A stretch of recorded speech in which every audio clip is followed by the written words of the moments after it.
Hi, my name's Chloe Mundell and I want to talk to you a little bit about my career journey since leaving school. I went to the Park Community School in Devon, England where I grew up, but I now live in Cardiff. I'll talk a little bit more about this. I work for Wales' leading training provider, ACT Training, who provide a variety of apprenticeships. My job title is Learner Representative and my role is split between two teams, quality and marketing. As part of the quality team, I get feedback from learners to try and improve their experience. And with marketing, I act as an ambassador for ACT at events like careers fairs, mock interviews, and gives presentations in schools. I really believe that the most important aspect of my role is to be enthusiastic. At the end of the day, I'm trying to get potential learners excited about apprenticeships, and I think the best way to do that is to show my enthusiasm. Enthusiasm isn't just important in my role. I would advise you to be enthusiastic throughout your whole career journey, at any interview, in any job, or in any course. And my enthusiasm didn't just start in this role. It started in school when we started picking our options, and I was thinking about careers and possibilities out there.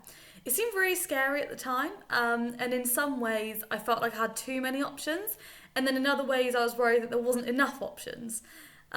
Anyway, my first step was to choose my subjects. So alongside the core subjects such as English, maths and science, I chose sociology, child development and PE.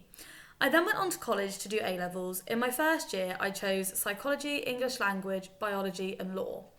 My first year of A-levels were hard, and little did I know at the time, my second year was going to be even harder. So at the end of the year, I hadn't done well in biology and law, so I decided to drop them. But because I wanted to get into university, I needed more UCAS points than just those two subjects. During my first year of college that is, I discovered that there were more options than just A-levels, and one of those options was a BTEC. And that was more coursework and vocational based than A-levels. So my college offered a BTEC in health and social care, and that appealed to me. So I spoke with one of the tutors and they said there was a way I could fast track the course to make up my UCAS points I desperately wanted for university. So for my second year at college, I did 2 A-levels in psychology and English language and a BTEC in health and social care. And thankfully, I got the grades I needed to get into university to study psychology in Cardiff. At this time, I didn't really know anything about apprenticeships, but I really wish I did, because you can now use them to get onto loads of different university degrees, and I think that would have been a much more hands-on vocational approach where I could have really developed my skills. So I think looking back, that's perhaps something that I wish I'd known about at the time.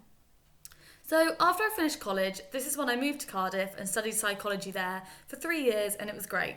I enjoyed learning more about myself and other people, and I particularly enjoyed the counselling model in my third year. That involved a lot of critical thinking and becoming more self-aware. In terms of university itself, the best thing for me was the people that I met. The people I've met, I'm still friends with now and likely will be for the rest of my life. I also did a lot of work experience at uni. And that was just as beneficial as the degree itself, to be honest. After university, I went on to do my master's, so that's like a second degree. I did that in sports psychology for 2 years. The master's was technically considered full-time, but I only actually had to be in university 1 day a week. So I thought, okay, I'll start job searching and a little bit of money, get some experience on the side. This is when I found ACT Training and started working there as an additional learning support worker. It was then coming towards the end of my master's, and whilst I really enjoyed my job, I was thinking about what my next move would be. I knew that to qualify as a sports psychologist, I had another qualification to complete, but I wanted a long break from education, at least a couple of years before I were to think about that. I wanted to earn money and develop my skills. This is where the learner representative role came up, which is the role that I'm in now. And so I'm now doing that role, and alongside that, I'm doing an apprenticeship myself with ACT in digital learning design. It fits in really well alongside my job, and actually through COVID, I've been able to continue with it really smoothly throughout lockdown as I've attended online workshops and I meet with my assessor once a month online, and complete all my work online with her support as well. As we all know, it's really easy to communicate with people online now. Looking back over my career journey, I don't think I've made any wrong decisions as such. However, now I know that there are a lot more options than what I perceived at the time when I was in school. When I left school, I perceived my only options to be A-levels and then on to university. But like I said earlier, I found out this wasn't the case at college. When I discovered the BTEC course, I was like, oh wow, there are definitely different ways that I can do this. And then since I started working for ACT, I now know there are even more options again.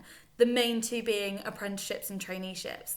These both give you fantastic experience in the working world and show employers that you can really hit the ground running. Hands-on training gives you a real chance to put your skills into practice, and you earn money whilst doing it, which you wouldn't do at college or university. So that's another really, really good aspect of it. And I also think that it just helps you meet people and get a taste for the industry that you're in, which you wouldn't really get from learning in a classroom. And I think this is an aspect of my job that I really love. I love going to events in schools and being able to talk to people about apprenticeships like this and finding out about other people's career journeys and their dreams. My main piece of advice would be to get as much experience as you can. This may be in an actual job, volunteering, or shadowing a family member, an apprenticeship, whatever that is. Get out there and speak to as many people as possible. Be willing to get stuck in. Even if you're asked to do things that you don't want to do at first, your hard work will pay off. And good luck.